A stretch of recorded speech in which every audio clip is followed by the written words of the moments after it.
Шундый матур, мұңлы жырларыбызға көпме композиторларыбыз қанат қойғаннар, жан үргеннер.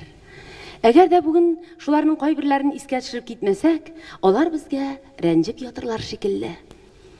Сәлих Сәйдәшев, Нәҗип Җиһанов, Җәүдәт Фәйзи, Александр Кольчурев, Мансур Музафаров һәм инде менә исәннәре Алланың биргәненә шөкер. Мең рәхмәт аларга.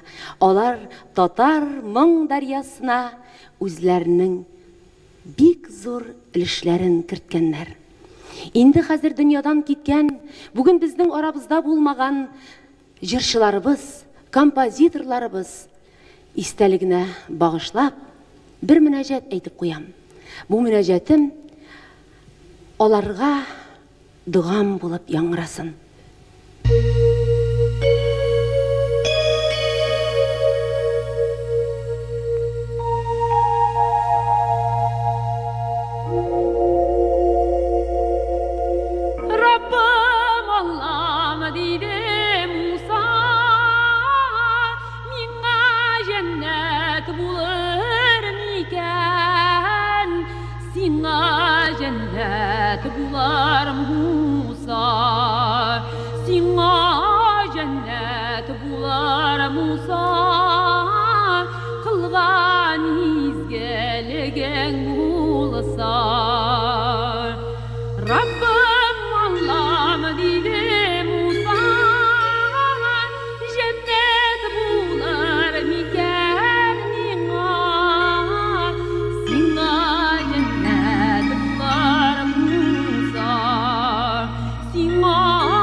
Rabbim